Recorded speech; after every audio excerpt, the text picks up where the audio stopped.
सभाध्यक्ष मुक्तिनाथ दर्शन साहित्य समाजका अध्यक्ष हरिभक्त सिद्धेल महेशज्यू, प्रमुख अतिथि मेरा श्रद्धेय गुरु प्राध्यापक डाक्टर महादेव अवस्थीज्यू, मञ्चमा रहनुभएका विशिष्ट व्यक्तित्वहरू र यस हलभित्र उपस्थित सम्पूर्ण महानुभावहरू, आजको यो कार्यक्रम यसै पनि विशिष्ट प्रकृतिको छ किनभने आजको काव्य नायक महाकवि लक्ष्मीप्रसाद देवकोटा अनि देवकोटाबाट जन्मिएको अर्को महाकवि कलानिधि दाहाल, कलानिधिका सहयात्रीहरू धेरै कविहरू, कलानिधिले उत्प्रेरणा प्रदान गरेका नयाँ पुस्ताका धेरै कविज्यूहरू र उहाँका शुभचिन्तक परिवारजन सम्पूर्णको उपस्थितिले आजको यो कार्यक्रम विशेष बनेको छ भन्ने मलाई लाग्छ।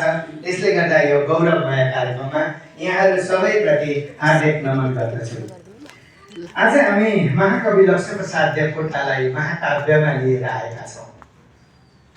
अरू कार्यक्रमहरूमा त मलाई पनि केही बोलछुटी जस्तो लाग्छ, तर आज म अलि आत्तिएको छु किनभने मेरा गुरु प्रमुख अतिथि हुनुहुन्छ डाक्टर रामप्रसाद गेवाली र म दुवैजनालाई डाक्टर बनाउने गुरु चाहिँ महादेव अवस्थी हुनुहुन्छ।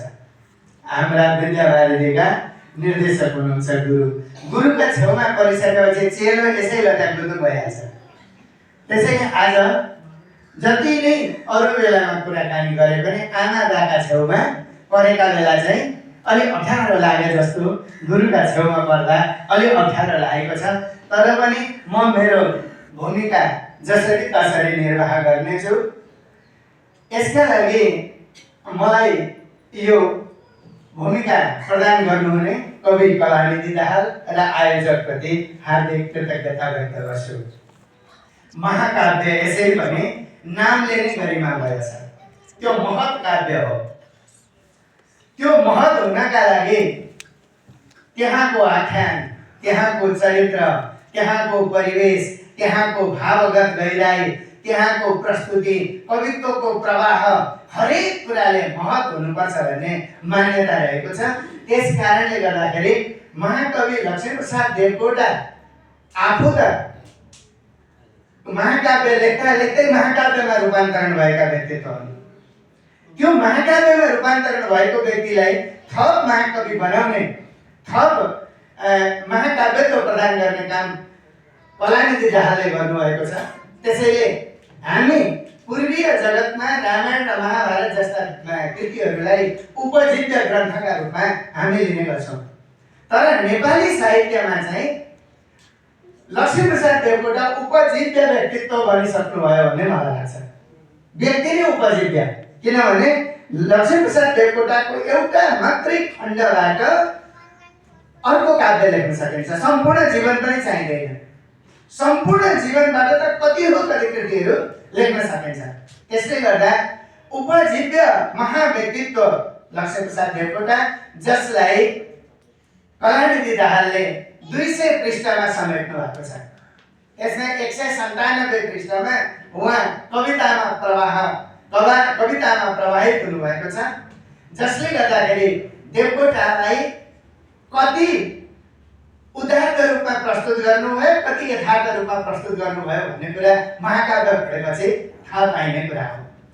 मैले बाह्य रूपमा नै हेर्दाखेरि माथिबाट यसरी स्वाट्टै तल्लो सानो अक्षर नहेर्ने हो भने यो कृति जीवनीमूलक कृति हो अथवा यो कृति समालोचनात्मक कृति हो जस्तो लाग्छ। यो सानो महाकाव्य देखेपछि चाहिँ महाकाव्य हो रहेछ भन्ने लाग्छ। त्यसैले महाकाव्यका सन्दर्भमा चाहिँ महाकवि देवकोटा मात्रै भएको भए हुँदैन त्यो गुरु भनेर मैले यो किताबको कभर देखेपछि भने ए प्रेसमा गइसक्यो अब चुप लाग भन्नुभयो। म चुप लागेँ। उहाँको अनौपचारिक शैली मलाई एकदम गजब लाग्छ। त्यो अनौपचारिक शैलीबाट यस्तो औपचारिक अभिव्यक्ति आउँछ जुन कुरा यहाँभित्र अभिव्यक्त भएको छ। मैले भनिहालेँ 197 पृष्ठमा यहाँ जम्मा अनुष्टुप छन्दका चतुष्पदी संरचनामा 1059 श्लोकहरू छन्। सुरुदेखि अन्तिमसम्म अनुष्टुपमा बग्नु भएको छ। उहाँ कहाँबाट कताबाट एक ठाउँमा चाहिँ कलानिधिको चिनारी दिनै पर्यो जस्तो लाग्यो होला सायद। 7औं सर्गभित्र श्रवणीका 5 श्लोकमा फुत्त छेड्दिनु नभएदेखि ती 5 श्लोकदेखि बाहेक अरू सम्पूर्ण यहाँ अनुष्टुप छन्दमा लेखिएका छन्। अनि ती अनुष्टुप छन्दका अब कविको चिनारी पछाडि पनि आएको छ। अगाडिका 9 श्लोक र पछाडिका 9 श्लोक जस्ताका तस्तै छन्। त्यसले गर्दा त्यो 1094 उता 5 घटाउँदा 1094, त्यहाँ 9 घटाइदिँदा 1085 श्लोक यहाँनिर छन्। र जसलाई अनुष्टुपको संरचना द्विपदी संरचनामा लिएर जाँदा 2170 श्लोकहरू यहाँ हुन्छन्। र महाकाव्यको संरचनामा पूर्वीय जगतको महाकाव्य मान्यता भित्र प्रवेश गरेर खोज्न थाल्ने हो भनेदेखि कतिपय कुरामा उहाँले आफ्नै किसिमको क्रान्ति गर्नुभएको छ। तर सर्ग विभाजनको सन्दर्भमा चाहिँ 8 सर्गभन्दा माथि हुनुपर्छ महाकाव्य भन्ने कुरा उहाँले पालना गरेन नै यो 22 सर्गमा लेखिएको छ। तर त्यही सर्ग अष्टाधिकार भन्नुभन्दा अगाडिपट्टि भनिएको नाति स्वल्पा नाति दीर्घा भन्ने कुरालाई चाहिँ पालना गर्नुभएको छैन। न अति स्वल्प अत्यन्तै छोटो पनि नहोस्, न अति दीर्घ अत्यन्तै लामो पनि नहोस्, 8 सर्गभन्दा माथि होस् भनेको थियो। यहाँ दोस्रो सर्ग त 6 श्लोकमा छ। 6 श्लोक भनेको त फुटकर कविता हो। 6 श्लोकको देखि 121 श्लोकको सम्म यो 15औं सर्ग चाहिँ 121 श्लोकको छ। यसरी संरचनात्मक रूपमा उहाँले आफ्नै तरिकाको क्रान्ति गर्नुभएको छ। महाकविलाई जन्माएको प्रसङ्ग मैले अघि भनिहालेँ। महाकविले महाकविलाई जन्माएको हो। महाकवि देवकोटा नभएका भए लेख्न त उहाँले अरू पनि लेख्नु भएको छ, अगाडि नै महाकाव्य लेखिसक्नु भएको छ। तर यहाँ चाहिँ साँच्चै नै महाकविलाई नै लिएर उहाँले महाकाव्य सिर्जना गर्नुभएको छ र महाकविबाट महाकविको जन्म भएको छ। यहाँहरूले जतिले केही वाचकहरूले त कृति हेरिसक्नु भएको छ, यहाँले हेर्नु भएको छैन। आज निःशुल्क पाइने कुराले पनि खुसियाली छाएको छ भन्ने मलाई लाग्छ। बेलुका हेर्नुहुनेछ, लिएर जाँदाखेरि तपाईँहरूलाई 2-3 वटा प्रश्न जाग्नेछ। यो जीवनीमूलक महाकाव्य हो कि होइन भन्दै भन्दै घर जानुहुनेछ। अनि पढ्न थाल्नुहुनेछ, जीवनी कहीँ पनि छैन, छक्क पर्नुहुनेछ। अनि यो आख्यानात्मक रहेछ। त्यसो भए देवकोटालाई आख्यानीकरण गरिएको रहेछ। देवकोटालाई एउटा आख्यानको नायक बनाएर अनि लेखिएको महाकाव्य रहेछ, आख्यानात्मक महाकाव्य रहेछ भनेर तपाईँलाई लाग्न सक्छ। हेर्दै जाँदा आख्यानीकरण पनि कहीँ पनि छैन। अनि तपाईँलाई लाग्न सक्छ देवकोटाका योगदानहरूमा चाहिँ केन्द्रित छ होला। त्यसो भने देवकोटाले कतिवटा महाकाव्य लेखे, कतिवटा खण्डकाव्य लेखे, फुटकर कविता कतिवटा छन्, अनि उपन्यास, निबन्ध, नाटक कति के छन्, पक्कै जानकारी पाइन्छ होला भनेर पढ्न थाल्नुहुन्छ। त्यो पनि पाउनुहुन्न भनेपछि अब यहाँ के पाइन्छ त? यति गम्भीर कुरा छ यो महाकाव्यभित्र। यसले यो चाहिँ छ होला भनेर पाठकभित्र प्रवेश गर्दाखेरि त्यो कुरो प्राप्त गर्नै सकिँदैन। कहाँभित्र कलानिधिभित्र कता कता कता हराउँछ। साना साना देवकोटाका ती घटना चूर्णहरू ठाउँ ठाउँमा भेला पर्छन्, योगदानका चूर्णहरू ठाउँ ठाउँमा भेला पर्छन्, रोचक प्रसङ्गहरू ठाउँ ठाउँमा भेला पर्छन्, अतिरञ्जना र उदात्तीकरणका प्रसङ्गहरू ठाउँ ठाउँमा भेला पर्छन्। अनि फेला पर्दै पर्दै पर्दै जाँदा त्यहाँभित्र काङ्ग्रेस पनि आउँछ, त्यहाँभित्र कम्युनिस्ट पनि आउँछ, त्यहाँभित्र माओ पनि आउँछ। अनि बेकारमा 15 सालमा बिपी प्रधानमन्त्री भए नभएको भए हुन्थ्यो भन्नेसम्म पनि आउँछ। भनेपछि चेतन प्रवाहको यति सशक्त अभिव्यक्ति यो महाकाव्यभित्र छ। त्यो चेतन प्रवाह के हो भने कथाभित्र प्रवेश गर्यो, कविलाई के परिकल्पना त्यहीसँग जोडिएर आउँछ अनि त्यहीभित्र फेरि प्रवेश गरिहाल्नुहुन्छ। देवकोटाको उडान हामी भन्ने गर्छौँ, हामी पढाउने मान्छेहरू हामी भन्ने गर्छौँ देवकोटा चाहिँ धारा प्रवाह बग्न सक्ने स्वच्छन्दतावादी काव्यचेतको उदात्त प्रस्तुति दिन सक्ने व्यक्तित्व भनेर हामी भन्छौँ। मलाई यो महाकाव्य पढ्दाखेरि मलाई के लागेको छ भने देवकोटा तिमी मात्रै बग्न सक्छौ, तिमी मात्रै भावनामा बग्न सक्छौ भनेर देवकोटालाई नै साक्षी राखेर कलानिधि पोखिएको जस्तो मलाई लाग्छ।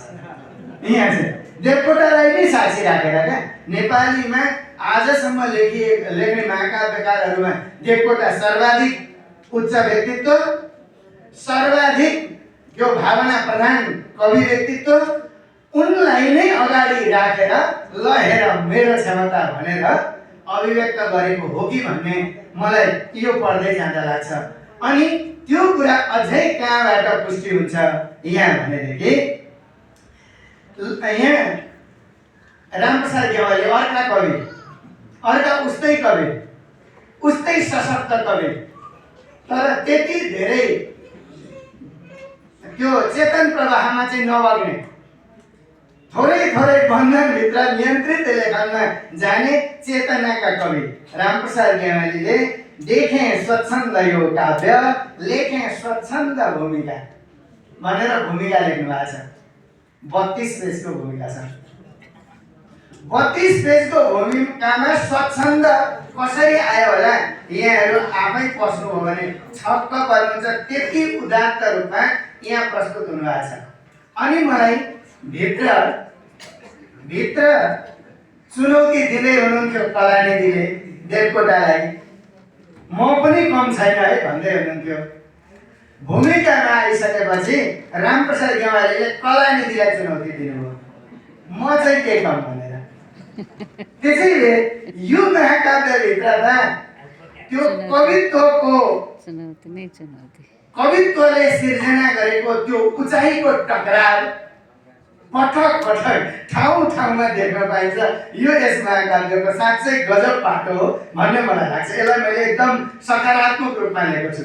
एक भन्दा अर्को ल यहाँ के छैन भन्दै प्रस्तुत हुने त्यो प्रवृत्ति यसमा छ। र यहाँभित्र क्रमशः आख्यानको अभाव छ, शृङ्खलित जीवनीको अभाव छ, घटना चूर्णहरूको उपस्थिति छ। मैले भनिहालेँ 10औं सर्गभित्रमा जीवनीका तन्तुहरू लगभग सकिएका छन्। 10औं सर्गमा 11 देखि उता बेलामा देवकोटा आउँछन्, नभए कविको प्रवाह बगेको छ। कति बग्न सकेको अचम्म लाग्छ मलाई। साँच्चै कलानिधिको कवित्वलाई मापन गर्ने हो भने 15औं र 16औं सर्ग हेर्दाखेरि अद्भुतै लाग्छ। मैले त कान समातेको छु, त्यति अद्भुत, यति बग्नु भएको छ त्यो 15 र 16 सर्गमा। त्यसले त उहाँको कवित्वलाई धेरै माथि पुर्याएको छ। अनि अघि मैले भनिहालेँ जुन सन्दर्भमा पुग्दा जे चेतना तत्काल आउँछ त्यसलाई टिपेर फेरि कुदिहाल्ने देवकोटा बिर्स्यो, फेरि कहाँ पुग्दा देवकोटा झलस्स सम्झिन्छ, अनि फेरि आयो देवकोटामा, अनि फेरि एकछिन टिप्यो, एकछिनपछि फेरि उड्यो। यो किसिमको उडान निरन्तर छ। त्यसैले हामीले कथा भन्नु मात्रै कविता होइन, जीवनी भन्नु मात्रै कविता होइन, विवरण दिनु मात्रै कविता होइन, यी जम्मै कुरा हामी भन्ने गर्छौँ। त्यो होइन भन्ने चाहिँ प्रमाणित यहाँबाट गरिदिनु भएको छ। त्यसैले पनि कवित्वको उचाइका दृष्टिकोणले यो महाकाव्य विशिष्ट प्रकृतिको छ। देवकोटाका कैयौँ कृतिहरू छन्, तर यहाँ उहाँले सङ्केत गरेका कृतिहरू थोरै मात्रै छन्। मुना मदनलाई छुनु भएको छ। लुनी चाहिँ उहाँलाई अलिक बढी मनपर्छ कि जस्तो लाग्छ, किनभने त्रिचन्द्रको कुरो आएपछि लुनी आइहाल्छ। लुनी 2-3 ठाउँमा आएको छ। यहाँ शाकुन्तल सङ्केत गरिएको छ, सुलोचनामा निकै मजाले खेल्नु भएको छ, त्यहाँ पुष्कर शमशेरसँगको सन्दर्भसँग खेल्नु भएको छ, प्रमिथसमा मजाले खेल्नु भएको छ। अगाडि सङ्केत छ, अन्तिम सर्गमा त प्रमिथस के हो आफै पस्नु भएको छ। देवकोटाले लेख्ने प्रमिथस त उहाँले समालोचना गरिदिनु भएको छ। यसरी उहाँका कृतिहरूभित्र उहाँ छिर्नु भएको छ। अनि यहाँ तासखण्डमा देवकोटाले गरेको भाषणको सन्दर्भ छ।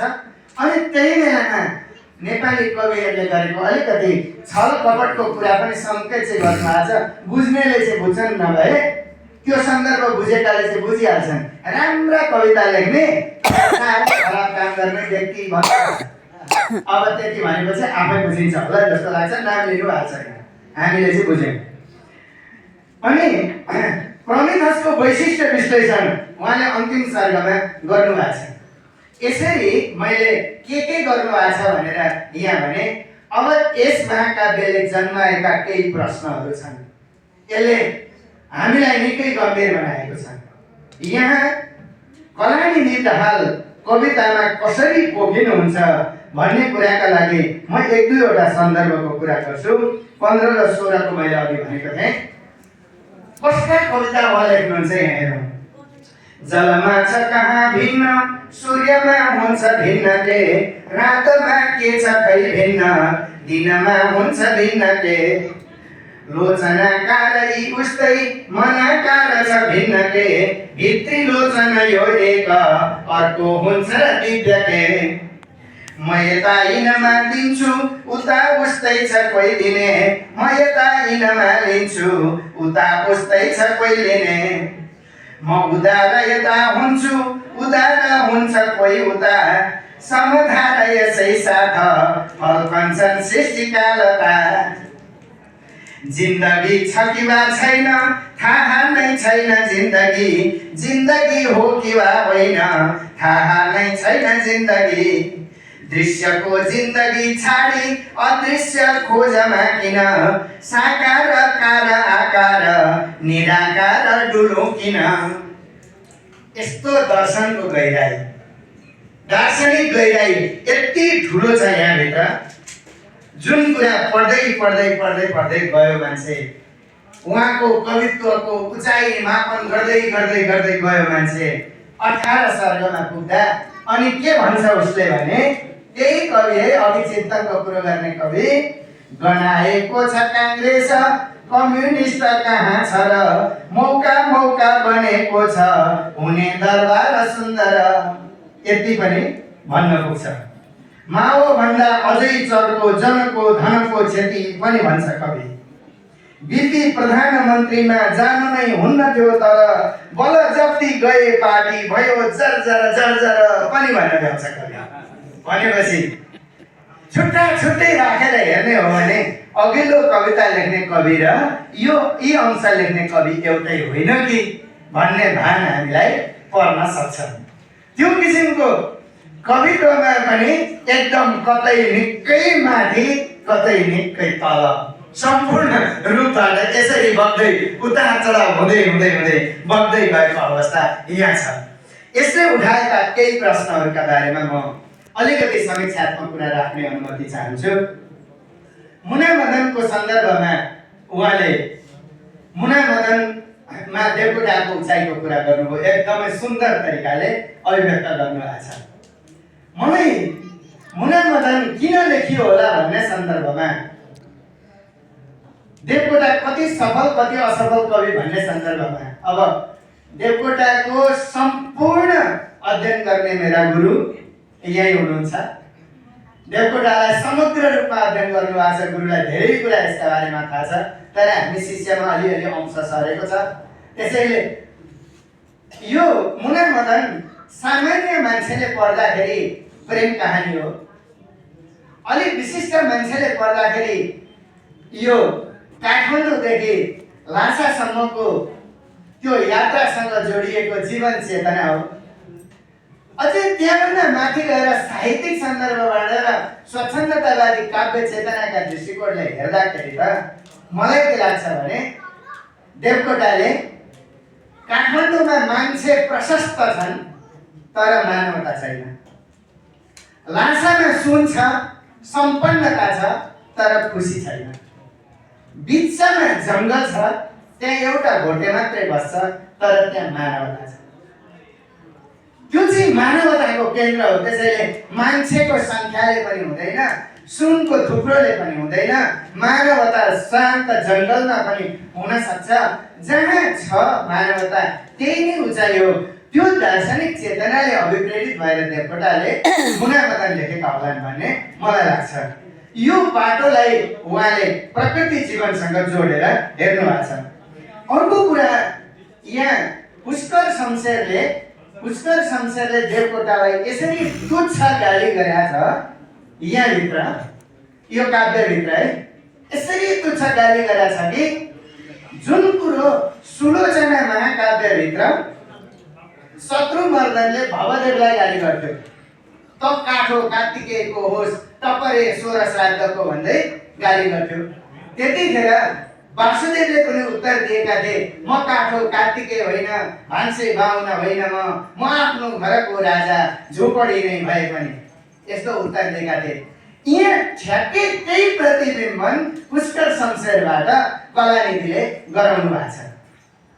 त्यो देवकोटाले चाहिँ फेरि सुलोचनाको भूमिकामा नै आफै लेखा छ। यो 10 दिनको गर्भाधानबाट जन्मिएको कृति हो। यहाँ मेरो कवित्वको घोडा दौडिएको छ। एक दिन कुरै कुरामा पुष्कर शमशेरसँग मैले म त 10 दिनमा लेखिदिन्छु भनेर भने, अनि त्यही अनुसार लेख्न थालियो। जुद्ध सडकमा घोडा दौडिए जस्तो मेरो कविताको कलम दौडियो। अनि 1 घण्टामा 35 श्लोक म शार्दूलको गीतमा कुद्न सक्ने, अनुष्टुपमा मैले गर्नै सकिनँ। मैले प्रतिस्पर्धा गरेको थिएँ भने बा एकै दिनमा पो एउटा महाकाव्य लेख्थे कि भन्ने कुरा भूमिकामा लेखा छ। यो सुलोचनाको भूमिकामा लेखा छ। त्यहाँ कतै पनि, हुन त अब त्यो बेलाले गर्दा पनि होला, मलाई यसरी गाली गरे भनेर त्यहाँ सङ्केत गरिएको छैन। एउटा पाटो उहाँले त्यसलाई पुष्कर शमशेरका माध्यमबाट गाली गराउनु भएको छ। अनि सँगसँगै एउटा पाटो, यो अब गुरुलाई थाहा हुन सक्छ, हामी बेला थाहा हुन सक्छ, मैले थाहा नपाएको पाटो, सुलोचना 10 दिनमा लेखेका बेलामा लेखकको रूपमा चाहिँ श्यामदास वैष्णव जसरी यहाँ उपस्थित गराइएको छ नि, त्यो बेलामा श्यामदास वैष्णव उपस्थित हुनु न थियो कि भन्ने मलाई लाग्छ। यो मेरो जिज्ञासा हो, किनभने उहाँ त्यतिखेर एक्लै रहेर लेखेर अनि त्योभन्दा पछिल्लो समयदेखि चाहिँ श्यामदास वैष्णव जोडिनु भएको हो भन्ने हामीले पढेका थियौँ। त्यसको पनि यसले जिज्ञासा जगाएको छ। यहाँ श्यामदास वैष्णवले दनादन लेख्ने, उहाँले भन्ने कुरा छ जुन कुरा देवकोटाले कतै पनि सङ्केत गरेका छैनन्। त्यसैले यो पनि एउटा विचारणीय पक्ष छ। अर्को बाटो, देवकोटा तास्कन्द जाँदाखेरि, रसिया जाँदाखेरि चप्पल लगाएर अनि फाटेको लुगा लगाएर त्यहाँ पुगेको हुनाले गर्दा गेटबाट छिर्न नदिएर हतार बाहिर गएर सुट किनेर ल्याएर अनि सुट लाएर भित्र छिर्दाखेरि यहाँ त सुट छिरेको हो, म छिरेको होइन भन्दै जानुभएको थियो भनेर त्यसलाई अलिक अतिरञ्जनापूर्ण तरिकाले उचालेर त्यसलाई प्रस्तुत गर्नुभएको छ। देवकोटा यहाँ पनि धेरै प्राप्त भएका ती तस्बिरहरूमा, कार्यक्रमहरूमा चट्ट दौरा सुरुवाल लगाएकै अथवा कमेज सुरुवाल लगाएकै भए पनि सफा तरिकाका लामा लुगा लगाएका ती सन्दर्भहरू, अनि हामीले यो देवकोटा सङ्ग्रहालय बनाइसके पछाडि कपडा खोज्दाखेरि पनि भेटिएको लामो दौरा सुरुवाल थियो। ती दौरा सुरुवालहरू विदेश जाँदाखेरि नलगाएर फाटेकै लुगा लगाएर गयो होला, चप्पलै लगाएर गयो होला, कि कविज्यूले उहाँलाई महान बनाउनका लागि थप्नु भयो होला, यो चाहिँ जिज्ञासा जागेर आएको छ। यो थप्नु भएको छ उहाँले यो कुरा। यहाँ तास्कन्द जाँदा चप्पल लगाएरै गएको, फाटेका लुगा लगाएकै सन्दर्भ छ। अनि अर्को पाटो, यहाँ एउटा रहस्यपूर्ण पाटो छ। रसियामा एउटी महिलासँग प्रभावित भएको कुरा पनि यहाँ उल्लेख गरिएको छ यो महाकाव्यभित्र। यसले पनि हामीलाई पुनर्विचार गर्न र अनुसन्धान गर्नका लागि बाध्य बनाएको छ। अर्को कुरा, देवकोटाको जीवनीलाई, अब मेरो कुरा यहाँनिर, देवकोटाको जीवनीलाई मिथकीकरण गर्ने प्रयत्न कविज्यूको बढी भयो कि भन्ने मलाई लाग्छ। कविलाई छुट चाहिँ छ, त्यो फेरि कविलाई छुट छ, त्यो गर्न पाइन्छ। तर कहिलेकाहीँ यथार्थलाई मिथकीकरण गरिदिँदा समस्या के हुँदो रहेछ भने, मैले केही समय अगाडि एउटा प्रश्न उठाएको थिएँ बुद्धको जीवनीमाथि। बुद्ध मिथक हुन् कि इतिहास हुन्? यो गम्भीर प्रश्न छ अहिले। बुद्ध मिथक हुन् यदि भने हामीले नेपालमा जन्मेका थिए अनि आजभन्दा 2570 वर्ष अगाडि लुम्बिनीमा जन्मेका थिए भनिरहनु पर्दैन, मिथक जहाँ पनि जन्मिन्छ। मिथक होइनन् यदि भने जन्मिने बित्तिकै 7 पाइला हिँडे अनि पानी पर्दाखेरि आएर भगवानले झोपिदिए, अथवा 9औं अवतार विष्णुको 10औं अवतार मध्ये 9औं अवतार, यी कुराहरूले इतिहासलाई चाहिँ छायामा पार्न सक्छन् कि भन्ने गम्भीर प्रश्न अहिले उठिरहेको छ। यदि बुद्ध इतिहासै हुन् भनेदेखि यस्ता किंवदन्तीहरूमा लानु हुँदैन। मैले यो कुरालाई किन जोड्दैछु भने देवकोटा यथार्थ हुन्, देवकोटा असाधारण प्रतिभा हुन्, तर असाधारण प्रतिभा हुँदाहुँदै पनि मिथकीकरण गर्नमा हामीले प्रयत्न गर्यौँ भने आजको 200-400 वर्ष 1000-2000 वर्ष पछाडि देवकोटा पनि मिथक बन्ने हुन् कि भन्ने डर लागेर आएको छ मलाई चाहिँ। यथार्थ हो, देवकोटा त हुन् नि त। हामीले यी देवकोटा भेट्ने कोही हुनुहुन्छ ल, अघि हाम्रो अर्जुनदेव भट्ट सरले भन्नुभयो देवकोटा भेट्ने हुनुहुन्छ, यहीँ हुनुहुन्छ, यथार्थ हो नि। अनि मान्छेका ती कतिपय कथाहरू निर्माण हुन्छन्। यहाँ देवकोटाका कथाहरू रोचक छन्। त्रिचन्द्र कलेज पढाउन जाँदाखेरि एउटा खुट्टामा जुत्ता छ, अर्कामा छैन, रित्तै जानुभएछ। उहाँ पुगिसकेपछि विद्यार्थी हाँस्न थालेपछि थाहा पाउनु कति रमाइलो छ नि, होइन? कुरो रमाइलो छ। यो उहाँले यहाँ लेख्नु भएको छ है, यहाँ लेख्नु भएको छ यो कुरा। यस्ता यस्ता रोचक प्रसङ्गहरू धेरै छन्। तर कहिलेकाहीँ कस्तो हुन्छ भने हामी मनै पनि चस्मा लगाएर चस्मा खोजिरहेको हुन्छु, घडी लगाएर घडी खोजिरहेको हुन्छु। मेरो एउटा यस्तो अचम्मको घटना यहीँ भएको छ। यही तलाको माथिल्लो तलाको पर मेरो अफिस थियो, यही प्रज्ञा प्रतिष्ठानमा। दिनभरि एउटै कुर्सीमा बस्नु पर्दा आएर जुत्ता खोलेर बस्ने गर्थेँ। जुत्ता खोलेर बसेँ, काम गरेँ, काम सक्यो। म सुई त्यहाँबाट निस्केर हिँडेँ, यस्तै कार्पेट थियो। सुई तल पुगेँ, तलको त्यो लिफ्टबाट तल झरेँ, तल पुगेँ, गएर गाडीमा चढेँ। गाडीमा यसो प्लस भित्ताखेरि त भिजायो, के रहेछ भनेको जुत्ता लगाएर हिँड्दैछु। मैले नि मैसँगै घटेको घटना यस्ता कुराहरू हुन्छन्। अब यसलाई कथा बनाइदिँदा त देवी नेपाल त होस आवाज गुमेको मान्छे हुन्छ। त्यसैले यस्ता कुरामा कतिसम्म हामीलाई जाने भन्ने कुरामा पनि ध्यान दिनुपर्छ कि भन्ने मलाई लाग्छ। अर्को पाटो, देवकोटा शिक्षा मन्त्री हुँदाखेरि गरेका कामको उहाँले उदात्त रूपमा वर्णन गर्नुभएको छ। 700वटा त विद्यालय खोलेका कुराहरू उहाँले गर्नुभएको छ। तर देवकोटाले त्यति गर्दा गर्दै पनि एउटा गौरवको कुरो छ। यो प्रज्ञा प्रतिष्ठान आज जहाँ हामी उभिएका छौँ, यो प्रज्ञा प्रतिष्ठानको परिकल्पना देवकोटाको हो। देवकोटाले बालचन्द्र शर्मालाई साथ लिएर महेन्द्रसँग प्रस्ताव गरिसकेपछि यो प्रज्ञा प्रतिष्ठान स्थापना भएको हो। त्रिभुवन विश्वविद्यालयको त्यो कीर्तिपुरको अहिलेको क्षेत्र जुन छ, त्यो सम्पूर्ण जग्गा देवकोटाले हेरेको हो। सानो ढिमीको शिक्षा क्षेत्रको जुन जग्गा छ, त्यो सम्पूर्ण जग्गा देवकोटाले हेरेको। त्यति दूरदर्शी छोटो समय हुँदाखेरि त्यति दूरदर्शी व्यक्तित्व देवकोटा थिए। ती पाटाहरूलाई पनि हामीले 700 विद्यालय सँगसँगै जोड दिँदाखेरि अझै गजब हुन्छ भन्ने मलाई लाग्छ। र अब अरू कुरा नगरी यसमा कतै अत्यन्तै दार्शनिक, कतै सोझो अभिव्यक्ति, त्यसको सन्तुलन, अब त्यो कविको चेतना अनुसार त्यो छैन, त्यो मलाई थाहा छ। किनभने उहाँ जुन रूपमा बग्नुहुन्छ त्यसरी नै गइराख्नु भएको छ। अनि मैले धेरै कार्यक्रमहरूमा उहाँ चाहिँ अनौपचारिक मान्छे तर औपचारिक कुरा गर्नुहुन्छ भन्छु, जहिले अनौपचारिक। मलाई लाग्छ उहाँको जीवनमा यति बेर धैर्य गरेको पहिलोचोटि होला। मैले बोल्नु दिएर उहाँ सुनिराख्नु भएको छ। यति छिटो प्रतिक्रिया उहाँको आउँछ, त्यसैले उहाँ बढी अनौपचारिक हुनुहुन्छ। तर लेख्ने बेलामा यस्तो औपचारिक लेख्नुहुन्छ, त्यो चाहिँ मलाई साँच्चै गजब लाग्छ। बोल्दा पनि अनौपचारिक नै हुन्छ, लेख्ने बेलामा साँच्चै औपचारिक उहाँ लेख्नुहुन्छ। त्यो उहाँको सुन्दर पाटो। त्यो कहीँ देखिन्छ, फेरि स्वाटै देखिन्छ। त्यो खाली रहेछु म भन्ने उहाँले अगाडि कविता सङ्ग्रह निकाल्नुभयो। त्यो शीर्षक 4 ठाउँमा 4वटा तरिकाले लेख्नु भएको छ। कतै खाली रस छ, कतै खाली दीर्घ छ, कतै रहेछुमा चन्द्रबिन्दु छ, कतै छैन, है। त्यस्तो त्यो विविधता छ। अनि कम्तीमा यसमा त त्यो छैन कि भनेर हेरेको, हेर्दै गएको। यहाँ त के भयो भने मैले अघि 22 सर्ग भने नि, अब यहाँ आएर सच्याउँछु म। यसमा 22 सर्ग छैनन्। 5 सर्गदेखि 60 सर्ग छ सिधै। 6 सर्ग गयो, हरायो 21 सर्ग भयो। यहाँ 21 सर्गमा आइपुग्यो। अनि यहाँ के छ अर्को भने यो 12 र 13 पेजमा यहाँ भएका 9 वटा श्लोक चाहिँ यो अन्तिम सर्गमा जस्ताको तस्तै आएका छन्।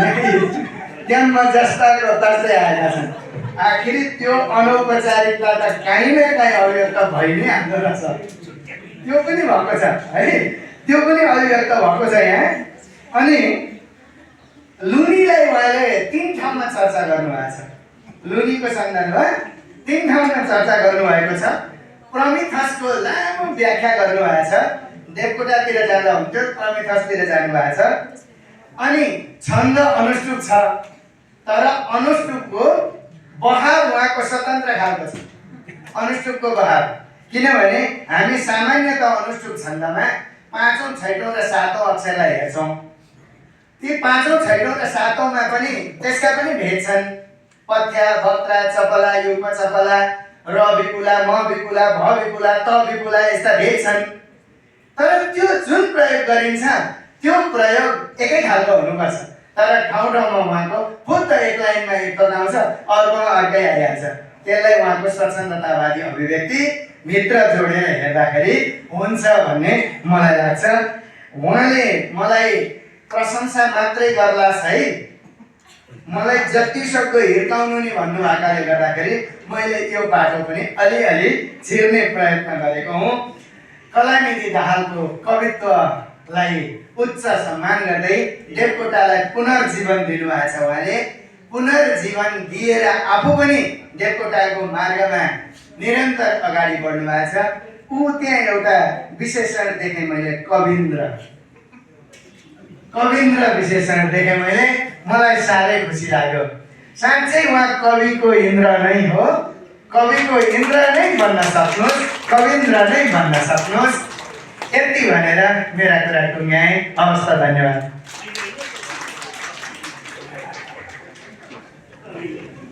हार्दिक आभार व्यक्त गर्दछु आदरणीय व्यक्तित्व प्राध्यापक डाक्टर देवी नेपालजी।